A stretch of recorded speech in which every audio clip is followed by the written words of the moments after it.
Good afternoon. Happy Thursday. Welcome back to the Mindset Go radio show. Good to be here on Thursday afternoon. I'm your host, Mark Altman. And today we're going to talk about one of the dirtiest words in the English language. It's the S word. Sales. Sales. And I got to tell you, when I started Mindset Go, 5 years ago, I thought to myself, I've always taught sales training as part of my skill set. I love sales. I love the opportunity to figure people out and enjoy people. But boy, what a bad word. I mean, can you imagine if you had a son or daughter for a moment? Think about you professionally. If you had your son and daughter come up to you tonight, they're at camp all day in the summer, and they walk up to you and they say, "Hey, Mom, Dad, you know what I want to do when I grow up?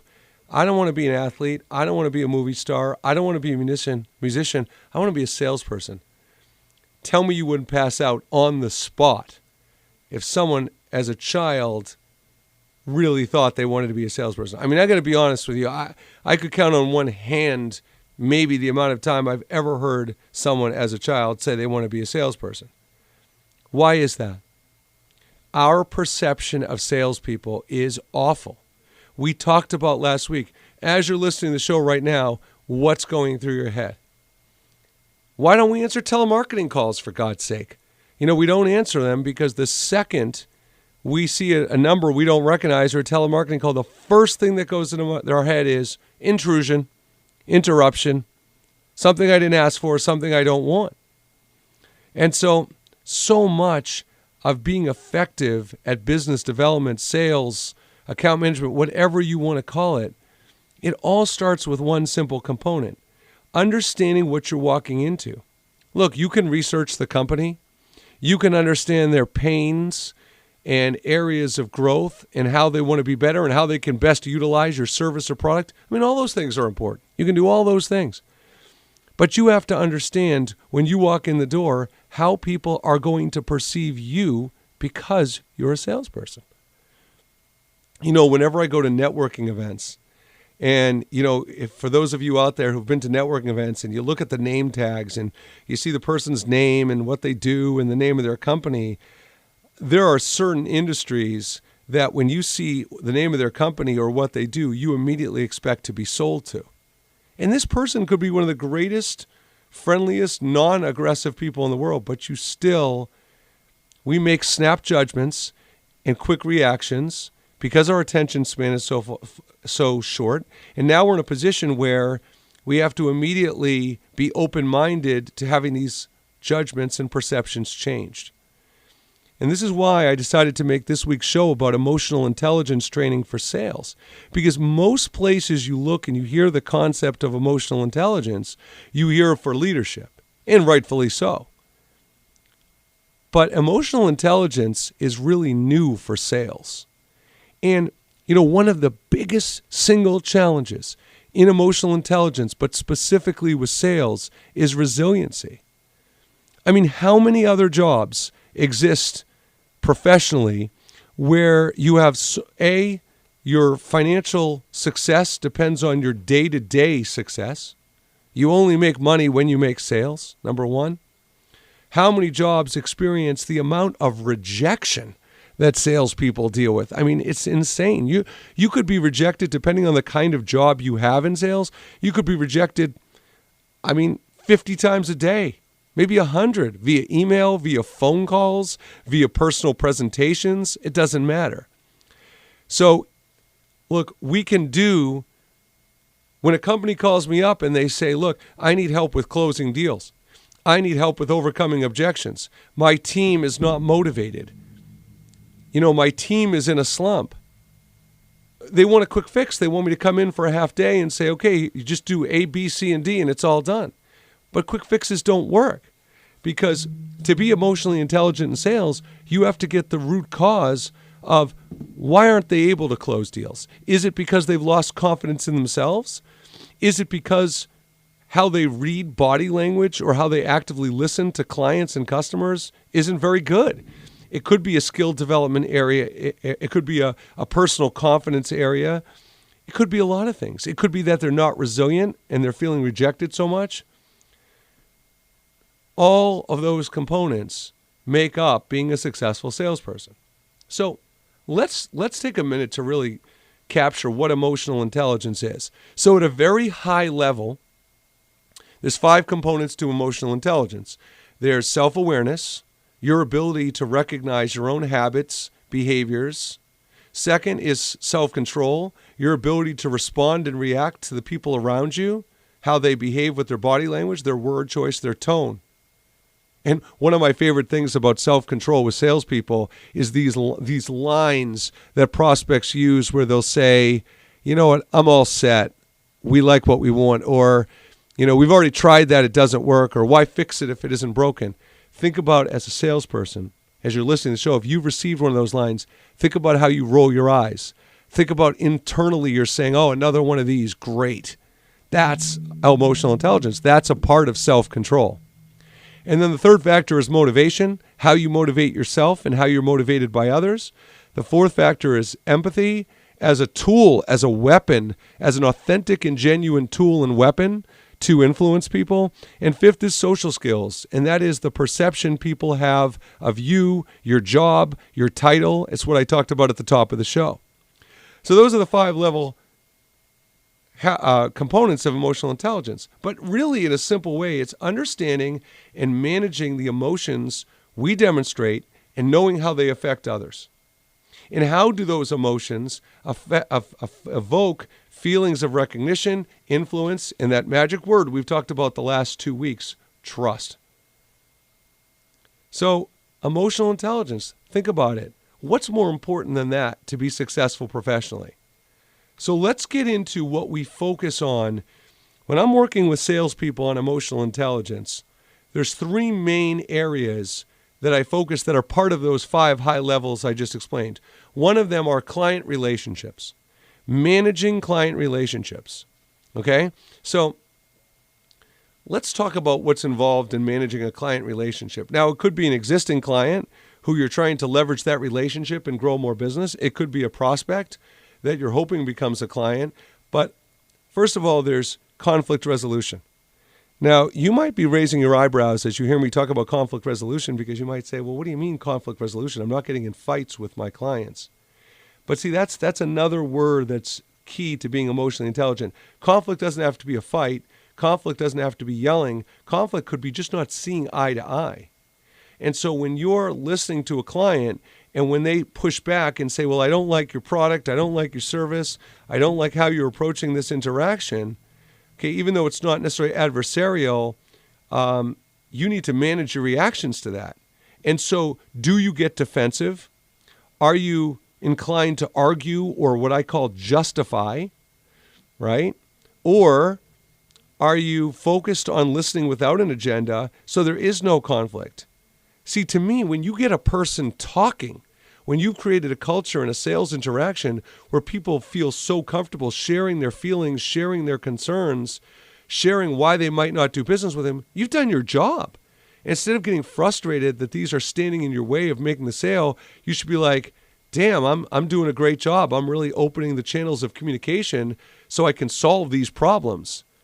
But too many of us get triggered and get defensive and feel like they need to justify. And that's why part of managing client relationships, that's specifically what I mean about conflict resolution. Now, the second piece is management style. And when it comes to management style, it's really adapting to people's different personalities and expectations. So how do you manage people? You know, managing people could include how they prefer to be communicated with, right? Are you aware enough to know, is it by phone, is it by email, is it by text, is it in person? Second is the frequency of the communication. One of my favorite things I teach when it comes to emotional intelligence is what I refer to as nagging rights. So from a management style, instead of finishing an appointment and saying, boy, I don't know when I should follow up, or I do know when I should follow up, I'll follow up in a week, but what happens if they don't answer my call or return my email? Then what do I do then? You have to set those expectations with yourself and with the client about getting permission to follow up even when they don't respond and they get bogged down and get busy. And that's a key component right there, because when people get bogged down and get busy, part of where the emotional intelligence comes in with sales is we assume it's about us, and we assume they've lost interest. They may have. It also may have fallen to the bottom of their to-do list. Other things may have come up. But being emotional intelligent is stopping yourself, not letting yourself feel defeated and that you wasted time, and saying, wait, what's really going on here? So this management style is management, of the client, setting expectations and understanding where things stand. So when I come back from the first break, I will continue talking about that first phase of managing client relationships when it comes to sales emotional intelligence. This is Mark Altman for the Mindset Go radio show. We'll be back. All right, we're back. Welcome back to the show, and hope you're having a stress-free day at work, and you're managing your coworker and client relationships and demonstrating emotional intelligence every chance you get. So I want to talk about the final aspect of managing these client relationships, and what it is influencing experiences. And what's interesting about that, the word that comes to mind when I teach this is neutralization. And what I mean by that is, how do you neutralize toxic behavior? How do you neutralize concerns? How do you assuage people's fears? So when these obstacles and issues come up, and they always do, what happens in many cases is you feel insecure, it's a setback, and it could really dominate your thought process at that point. So part of really influencing those experiences is proactively anticipating what's going to come up and when. And one of the tricky things about closing in sales is a lot of organizations, if they have a training manual or some kind of sales training, you'll see in the handbook, it'll be like a step-by-step process. First, we build rapport.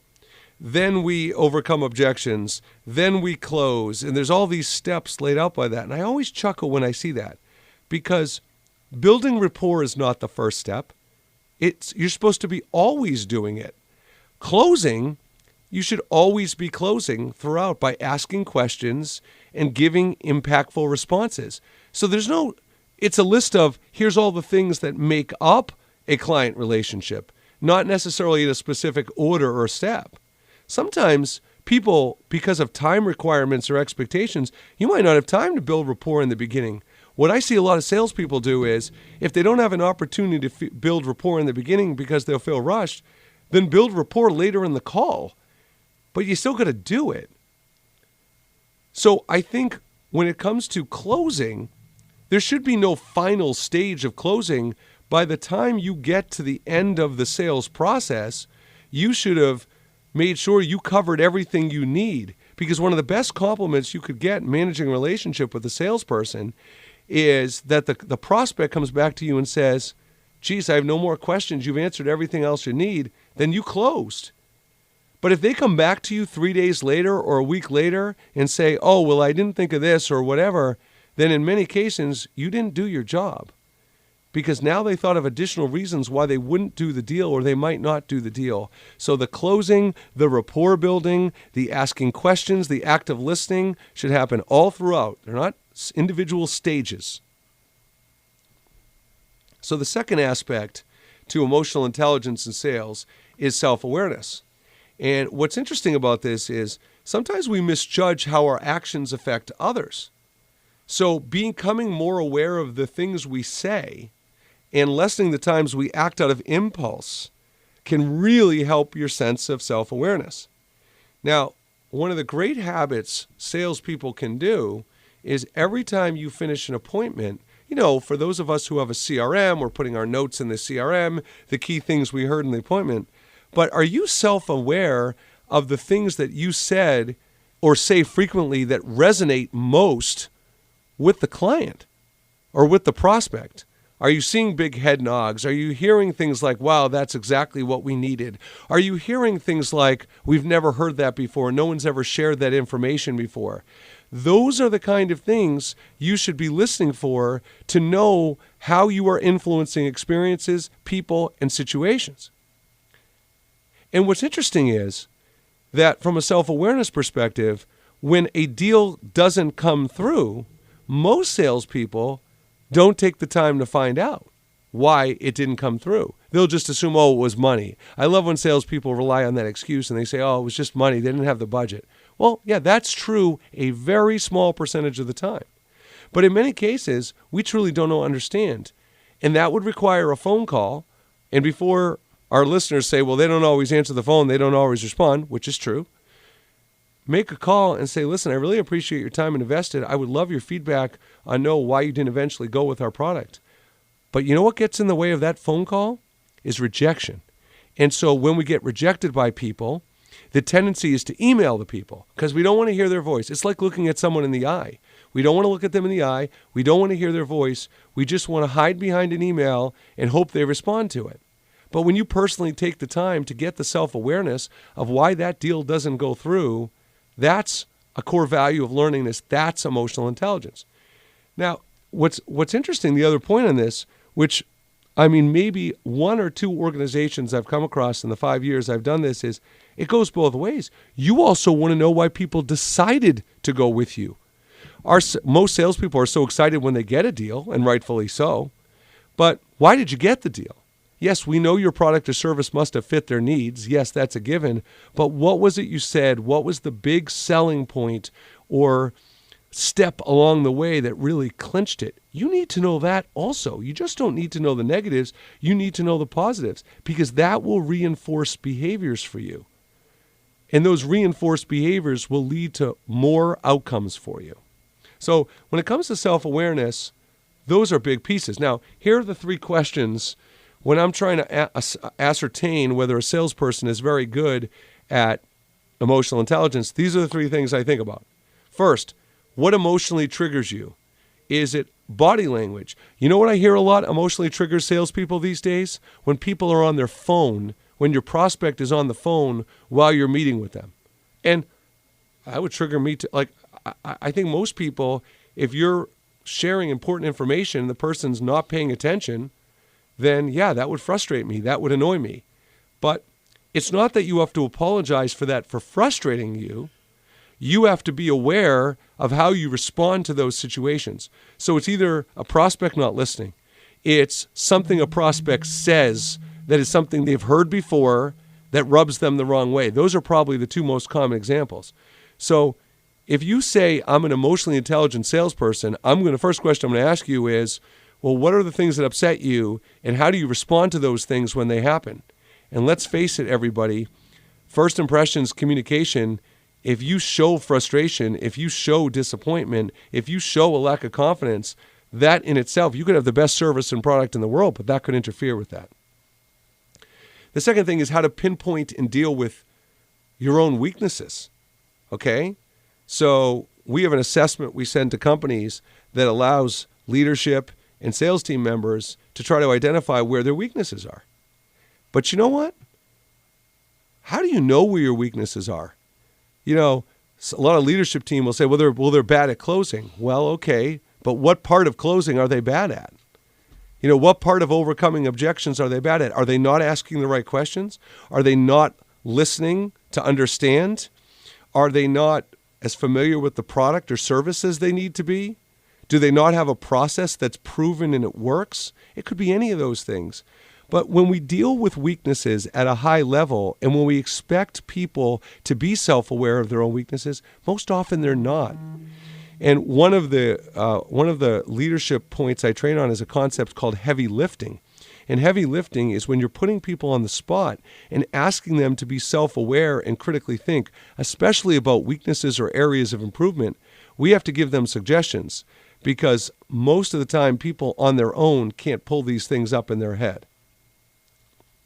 And the last part of the second phase of sales emotional intelligence is how your communication can impact another person. Now, I'd like to think I'm really good at what I do. And you know something? I need to have that confidence. We do evaluations after every training, after every speaking engagement. 99% of the time, they're great. So good. Yeah, I feel good about the work we do and how we help people. But at the end of the day, how does your communication impact another person? I find that when I'm in workshops a lot, I give people a lot of compliments, only when they're justified, authentic and when they're justified. And I look at people's faces when I give them compliments a lot of time, and I feel like, man, I bet these people haven't gotten a compliment in years. Whether it's from their boss, whether it's from their spouse, whether it was from their parents, people are not used to getting positive feedback and compliments. They're used to hearing what they're bad at or what they need to improve on. So how does your communication impact another person? Your word choice and your tone and your body language, every time you interact with someone, it impacts that other person. And I'm not trying to make it heavy. The reality is it is. And so are you mindful of the way you're communicating? And it can be really simple things. Are you speaking too fast? Are you speaking too softly? If you're trying to get people engaged and interested in what you have to say, they sure as heck, it's hard enough to pay attention, never mind if you're speaking too fast or too softly. It can be as simple as things like that. So to recap, when we talk about self-awareness, we're talking about what triggers you, how do you respond, how do you deal with the weaknesses that you have, and more importantly, have you accurately identified the areas of improvement you have? And then are you mindful and self-aware of how your communication impacts everybody you deal with? Coworkers, other decision makers, leaders, team members. Now, a self-aware salesperson can consciously identify these feelings, recognize them and deal with them, and not let them fester internally to drive your inner voice crazy. So when we come back for our third segment, we're going to talk about the third component of emotional intelligence in sales, which is that nasty inner voice I just spoke of, self-management. I'm Mark Altman. This is the Mindset Go Radio Show. We'll be back after the break. Welcome back to the Mindset Go Radio Show. Just want to remind our listeners that please come to the mindsetgo.com website. We are going to be launching a new website.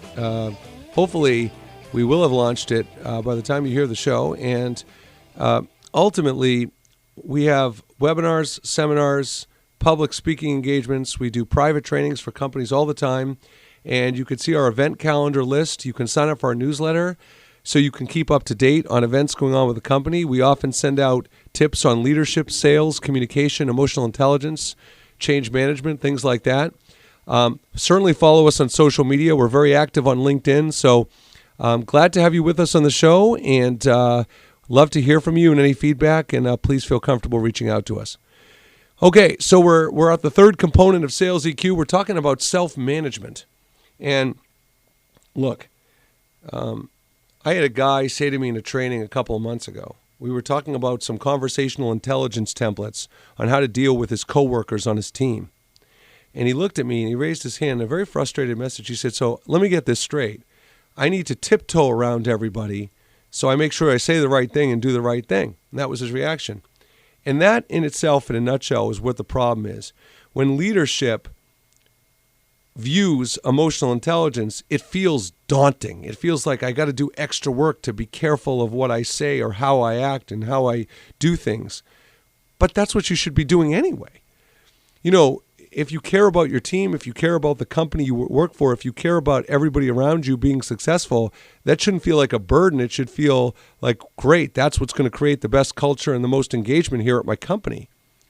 So it is daunting, and it can be exhausting. And what's really tough is in a highly pressurized environment, you're not going to be able to succeed at it 100% of the time, but that doesn't mean you failed.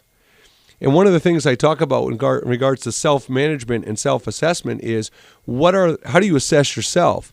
What are your own standards of performance? So for instance, if you have 10 appointments in the next 2 weeks and you're able to manage your emotions effectively in 8 of the 10, are you happy? Do you feel like that's pretty good? Or do you feel like, damn, I still suck because I didn't do it on 2 of them?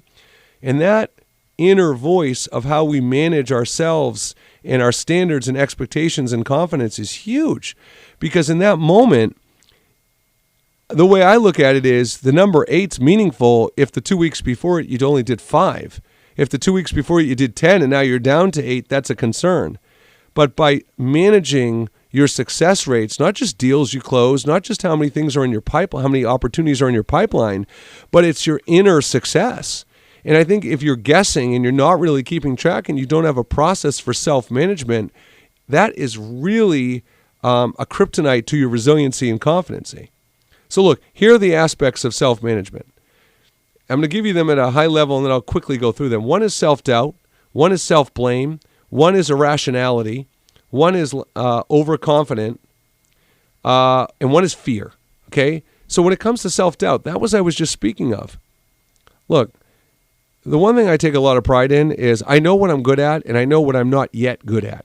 Now, whether I aspire to become good in the areas I need to improve, that remains to be seen. Maybe I will in some, maybe I won't in others. But self-doubt is really painful. We are so influenced by the people around us, the feedback we get, the reactions we get. Now we add self-doubt into the mix of what we think of ourselves. So if you lack the self-doubt, if you have the self-doubt and you're not confident, then you probably don't have a process. You probably don't have a template that you can review to know how to properly assess your success. Self-blame. That goes back to what I said earlier in the show today. You know, when I talk about understanding why deals fall through and understanding why you close deals, if every time a deal falls through or every time someone doesn't respond to your email or doesn't return a call and your response is, geez, I guess I'm not really good at it, the truth is you might not be. Really. I mean, you might not be very good at it. But it also might be that you're wrongly blaming you. And it could be you're not good at everything involved in being successful, but there are certain components in self-awareness that you haven't identified yet that would reduce or minimize or eliminate these situations. So what are the things you need to do to erase the question altogether? Is it my fault or their fault? Or if you're going to ask the question, at least be able to have a template to know how to properly answer it. Irrationality. Well, again, I'm not going to spend a lot of time on that. Irrationality and fear. It's getting outside your comfort zone and doing emotionally intelligent behaviors. More importantly, learning and developing. You know, I hear a lot of companies, they'll say, well, this person doesn't know how to do this. And I say, well, how would they know? If they've never had any internal training, past training, or outside training, how would someone know? I mean, we see people put in leadership positions all the time because they've done good work at the company, but they have no idea how to be a leader. Just because you're good in certain areas doesn't mean you're going to be a great leader. And then how do companies deal with that? Maybe they have someone internally in HR train them, and the HR might not know how to be a good leader in that department.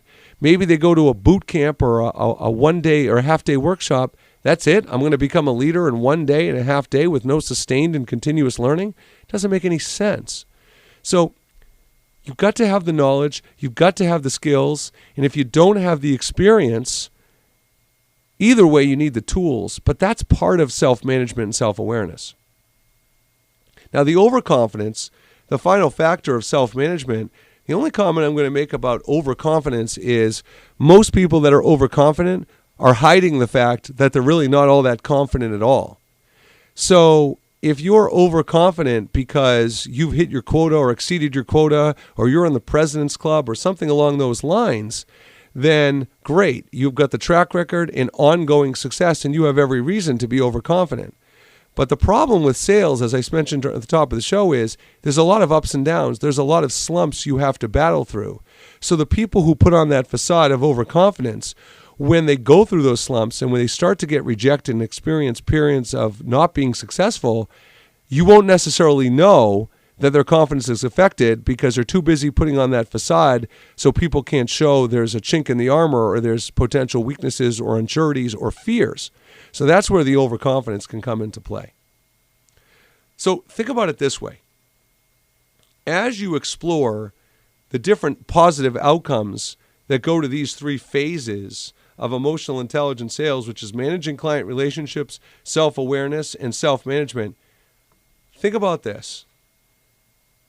The ability to handle rejections, difficult questions, and a lack of concentration are just some of the consequences everybody deals with, salespeople for sure, but that means if you have trouble in any or all of those areas, you have low social or low emotional intelligence. If you find yourself getting rejected repeatedly, it can completely erode your drive and any incentive to succeed, no matter how appealing your goals and incentives are, and no matter how confident and skilled you are. If the results aren't there, it greatly impacts your confidence. Okay? So look around at your company and ask yourself, whether it's your sales team or anybody else, how many of the staff here are taking actual steps to see where the process is broken? How many people here are exploring what's not working and what is working, and actually are talking it over and have an action plan on how to get coaching or training for it. Empathy is another great example. Utilizing empathy and making it effortless. So when you sit across the table and you understand what a person's pains are and why they would use your services, go deeper. Think about experiences they've had with past vendors and why they might be nervous or fearful or lacking confidence in dealing with you. It could have nothing to do with your products and services. It could be that it's going to be more work for them. So they're like, they know it's a good solution, but it's going to create more work. It could be they have bad relationships or bad experiences with past vendors. It could be that they're afraid of sticking their neck out and making the wrong decision and advocating to the leadership team. It could be all three of those. You've got to be empathetic to that. I said at the top of the show how the second you begin an interaction, that perception piece, how do you change people's perception of you, your company, and your industry? Same thing. How do you use empathy as a tool to really understand the root cause of what their fears are beyond the things related to the product and service itself? So when we come back for our final segment, we're going to continue to explore these components of what makes an emotionally intelligent leader and salesperson. This has been the Mindset Goal Radio Show. I'm your host, Mark Altman. We'll be back after the break. We are back for our final segment of the Mindset Goal Radio Show. I hope if you're enjoying the show, please share the show with your coworkers. We send out a newsletter each week with the podcast, so you can listen to it while you're out running, in your car, at your office, at night, at a more convenient time. But please spread the word. We are getting more and more listeners and feedback, and we love to increase our audience. So if you like it, please share on social media and spread the word. So I want to finish with some final thoughts on the key aspects of emotional intelligence in sales and leaders. So let's talk about resiliency. I briefly mentioned earlier in the show, and usually when you talk about resiliency, it's the concept is your ability to bounce back from disappointment and failure. Well, I like to say it's your ability to bounce forward. Look, no one likes failing. I'm as competitive as it gets. I mean, when I play board games, I'm competitive. But when you think you're doing everything the right way, and by the way, when you think you're doing everything the right way, and whenever someone tells me that, I say, well, how would you know, by the way? And then when people say, well, I'm making a lot of sales, okay, that could be right, but it could be you're just in a lucky stretch and you're just taking advantage of that. But bottom line is, when you experience disappointment and frustration, how do you react in any aspect of your life? Are you okay in 10 minutes? Are you okay in an hour? Are you okay in a day? Like, how long does it take you to eliminate these feelings of self-doubt and lacking confidence from your inner voice? And be honest. How long does it take for you to be resilient? When I ask people are resilient, the right answer is people are resilient in certain situations and they're not resilient in others. So can you have that self-awareness to know the situations where you're not as resilient, not able to bounce forward as quickly, and can you figure out why those situations are tougher than others? But I assure you, your ability to become resilient will totally impact your ability to be emotionally intelligent, ability to make decisions while you're in action, and greatly affect your ability to close deals, because these other obstacles of frustration and lacking confidence are going to get in the way. Listening.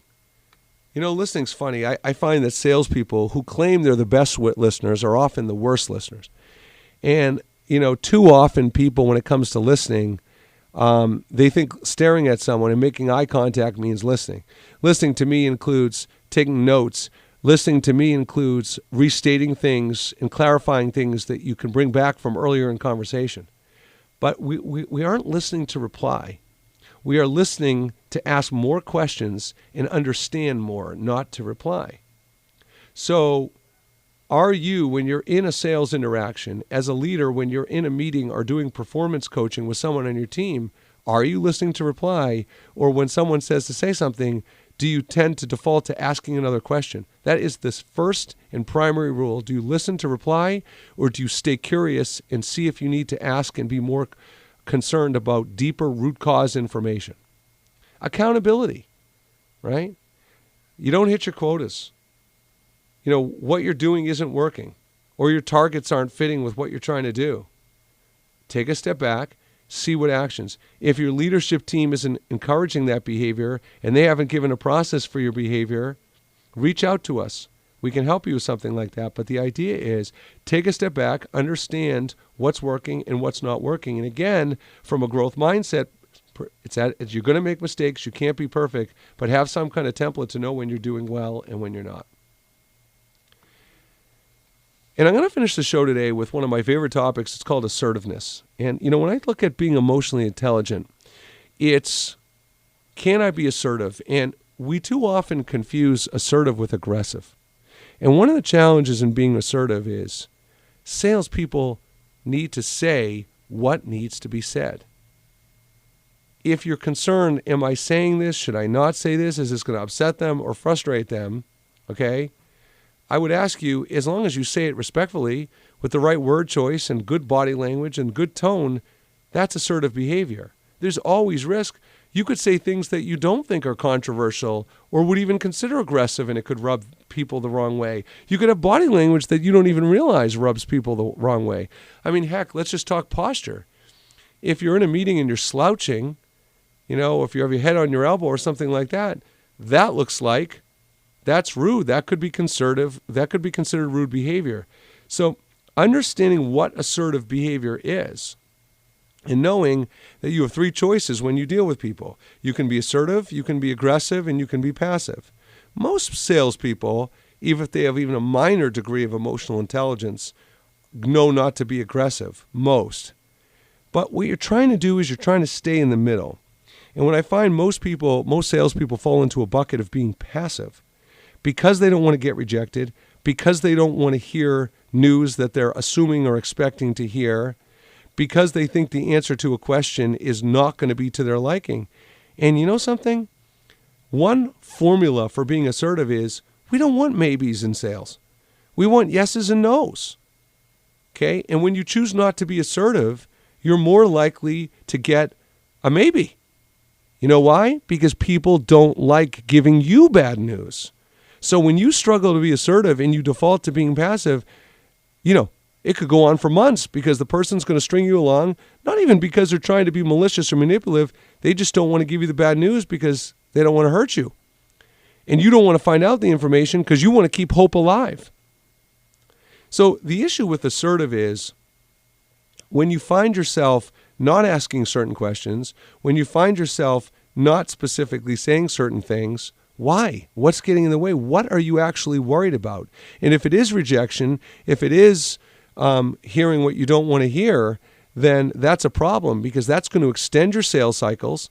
It's going to it's going to give you an artificial view of your pipeline, And so here's a quick note, So one of the things is funny is very often I tell people, my own prospects and my own clients at the beginning of an interaction, I'll say, look, before we get started, I have a thick skin. And if at any point you don't think this is a good fit, please let me know. And I understand because I would much rather have you tell me the truth and tell me what you're thinking transparently than be scared or uncomfortable to tell me. And every time I tell people I say that, they're like, really? You say that? But don't you think that's going to encourage them to more easily say no? And I say, no. It's going to encourage an open communication. It's one of the first things we talked about on the show last week.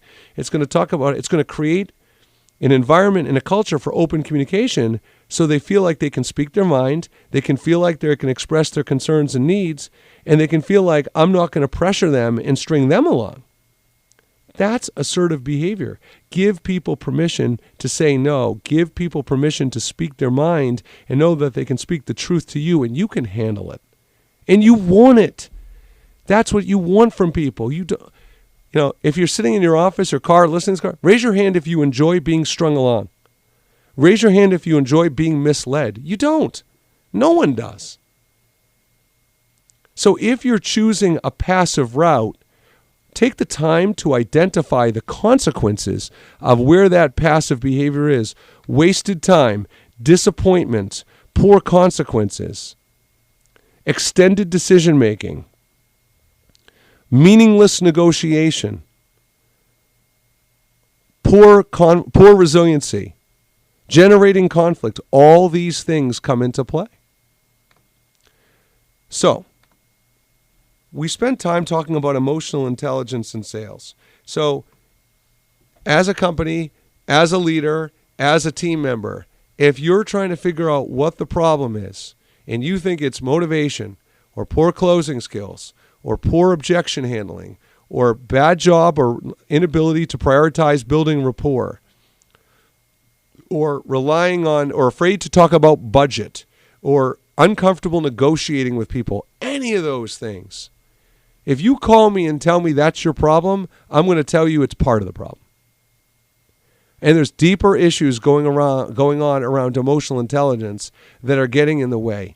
And that's why every aspect of everything we do at Mindset Go involves three central components: emotional intelligence, which we've talked about; conversational intelligence, knowing how to have assertive conversations with people where you can articulate your thoughts, feelings, emotions, and ideas in a confident and comfortable way.